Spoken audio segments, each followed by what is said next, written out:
Hello and welcome one and all. It is I, Dr. Frank. I am back and I hope everyone is doing absolutely well. I am back to do a quick review on the midweek European games in the Champions League, as well as the Europa League and the odd championship game that I threw out to you guys earlier in the week.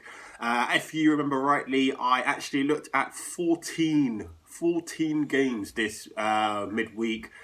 So it was quite a lot of games that I was looking at. So there was a lot of space for trial and error and victories and defeats. And it was very much up and down in regards to the midweek. Actually finishing 6 and 8. 6 and 8 for this midweek, which I'm okay with. I would have been happier with a positive result, but 6 and 8, it just kept it very, very tight. Of course, as I always say, if you like the content that I'm bringing through to you, please, your support is always valued and appreciated. Like and subscribe, because, of course, I'm here to prescribe you with as many winners as I can find. So without further ado, let's just quickly do a quick review, recap, and you'll see exactly where things went right and where things went wrong. And the first game that came through was Lazio versus Club Brugge. We were looking for Lazio to win and under 4.5 goals. Unfortunately, it was a 2-2 draw. It seemed like they were both happy with an actual draw. As far as this game was concerned, I thought Lazio were going to come in and fire at all cylinders, to be honest with you. Strange one, this game. I really thought Lazio were just going to break away, but it didn't happen. It didn't happen. It is what it is. At the end of the day, we move on. It is what it is. The second game I was looking at, actually, I delved into the Championship, didn't I? It was Watford versus Rotherham. Looking for Watford to win and under 4.5 goals. No issue here. Watford came through 2-0 victors with even big boy Troy Deeney getting on the score sheet as well. So that one came in at 1.91. So, no complaints as far as that's concerned. The game after that I was looking at was Barcelona versus Juventus. Now, in this game, looking for Barcelona and Juventus to both score an over 2.5 goals in the game. Juventus did their bit. They came out and they won the game 3-0. Barcelona had 20 shots, about 7 or 8 on target. No goals whatsoever. Barcelona are in really, really disarray at the moment. I did say I wish I did a prediction show for where I thought teams were going to finish in the league, so you actually heard it from my mouth. But I said that they're going to drop out of the top 3 this season, and I still feel they're going to drop out of the top 3 in La Liga. Let's see. It's not looking good whatsoever as far as things are concerned. So we move on. The next game after that, God, it just became more and more unlucky. I was looking at Chelsea versus Krasnodar. I was looking for Chelsea to win an over 2.5 goals in this game. This game actually finished 1-1. I was quite surprised as far as this was concerned. Chelsea just couldn't put Krasnodar away whatsoever. Chances upon chances upon chances. Ziyech, of course, got injured very early in the game. Pulisic came in for this game, I think at about 29th minute. He was looking okay and he's probably going to play against... who they got next? Is it Everton? So he's probably going to play on the weekend, to be honest with you, although his minutes will probably be monitored. He'll probably come off around the hour mark. But yeah, Chelsea just weren't coming through in this game, unfortunately. So many chances, just couldn't put them away. Never mind, we move on. So the next game after that was the very, very controversial game between Paris Saint-Germain and Inter Baseccia. This game actually started on Tuesday, of course, but after a few minutes and allegations of racism on the sideline, of course, both teams came off. Really nice to see that unity, though, between both teams. The allegation was made. I guess we will find out over the next few days via UEFA as to whether there'll be any repercussions. The game, I think it halted around the 15-minute mark, didn't it? Around that sort of area. It recommenced on the Wednesday, where PSG ran out worthy winners 5-1. I think Neymar got a hat-trick, Mbappe got a brace, or it was the other way around, one way or the other. But yeah, that was absolutely fine. So in that game, I was looking for PSG to win over 2.5 goals. That came in at 1.40. That came in at a canter. Easy one, to be honest with you. Moving on, the next game I was looking at was Bayern Munich versus Lokomotiv Moscow. For this game, I was looking at Bayern Munich to win and over 2.5 goals. What happened here? Bayern Munich coasted home. It's as simple as that. They won 2-0. I thought Lokomotiv Moscow, with Bayern Munich maybe resting a few players, might actually be able to sneak on the score sheet. Didn't get a sniff. no sniff whatsoever.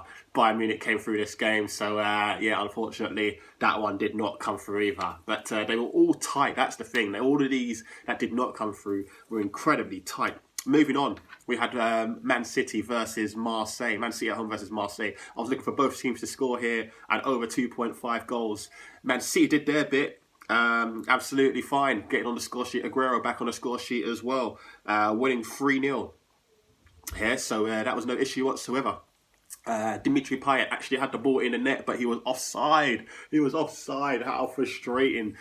So, of course, both teams to score over 2.5, unfortunately, did not come through. Over 2.5 came in, with Man City getting all 3 goals, but unfortunately, Marseille did not get on the score sheet.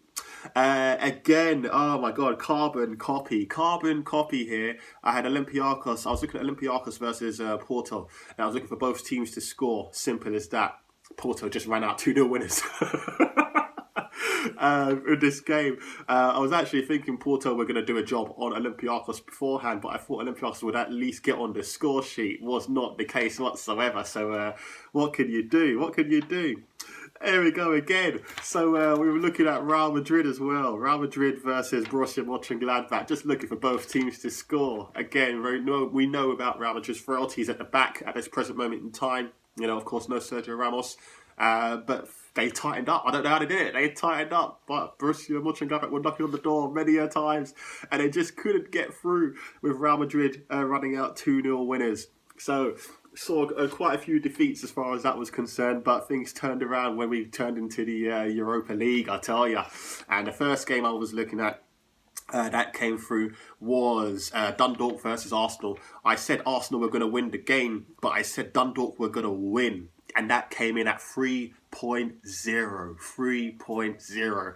I'm sure you guys know it was Dundalk 2, Arsenal 4, as I knew Dundalk were going to come out all guns blazing for this game. Last game in the Europa League. They know they're not going anywhere. They're not going to progress. So they were just going to play freely. Arsenal's defence, as we know, is horrific at times. And lo and behold, it didn't disappoint me here. So, of course, Arsenal ran out 4-2 winners and Nketiah getting on the score sheet again. The guy is mentally, he's ready to play. I think he should be playing on the weekend. I think he should start personally, but we'll see what happens. But yeah, 3.0. Lovely. I love games like that. No issue whatsoever. So massive win as far as that's concerned. We were also looking for Lech Poznan versus Glasgow Rangers. Simply looking for Lech Poznan to get on the score sheet and over 2.5 goals. Lech Poznan had their chances, but they just couldn't put anything away. Glasgow Rangers, on the other hand, we know they're hot at the moment, especially in the SPL. They ran in 2-0 winners. So no issues as far as that's concerned. So unfortunately that one didn't come in, but hey ho, we move on. And the last 2 games we were looking at was Tottenham versus Royal Antwerp. Okay, we were looking for Tottenham to win and over 1.5 goals. That came in. Tottenham came out worthy winners. I think Gareth Bale even set one up. I think he set one up. And I think Vinicius got on the score sheet as well, actually, if I remember rightly. So Tottenham won and over 1.5 goals. That came in at 1.57. Brilliant. And the final one that came in, I had 2 big winners, 2 big predictions as far as this was concerned. First of all, the Arsenal versus Dundalk at 3.0. And the second big one that came in was Celtic versus Lille. I said Celtic were going to beat Lille in their final group stage game. That came in at 3.10. 3.10. Really, really good odds. So, to be honest with you, if you put a tenner on every single game that I actually said, you probably would still be up, even though you finished 6 and 8. Because of the odds, you'd still probably have some positive money in your pocket. So, there you go. That's what it's all about at the end of the day. So I'm really happy. So overall, I'm really happy with how the results turned out, to be honest with you. Yes, I finished 6 and 8, but if we're thinking about how the odds turned out, they probably turned it around for you guys. So yeah, I'm happy days. I'm very happy as far as things are that concerned. So that's the review recap done. As far as things are concerned, I will be putting up and uploading the predictions for the weekend. I've got to get on with that actually because of course games start from today, and I'm looking at a couple of games today, possibly the Sassuolo versus Benevento and even Leeds versus West Ham. So is it today? I feel like it's today. Do you know what? I could be wrong. I don't know. But Sassuolo versus Benevento is definitely today. So I'm definitely going to have a wee look at that and see if I'm going to add that towards the predictions. But yeah, for now, as I always say, stay safe. Of course, Tier 3 apparently is coming in London. I don't know what it's like everywhere else around Europe and the rest of the UK, but everyone just stay safe, as I always say. And Dr. Frank is signing out for now, and I'll be back prescribing you with those predictions very, very soon. Take care. Bye-bye.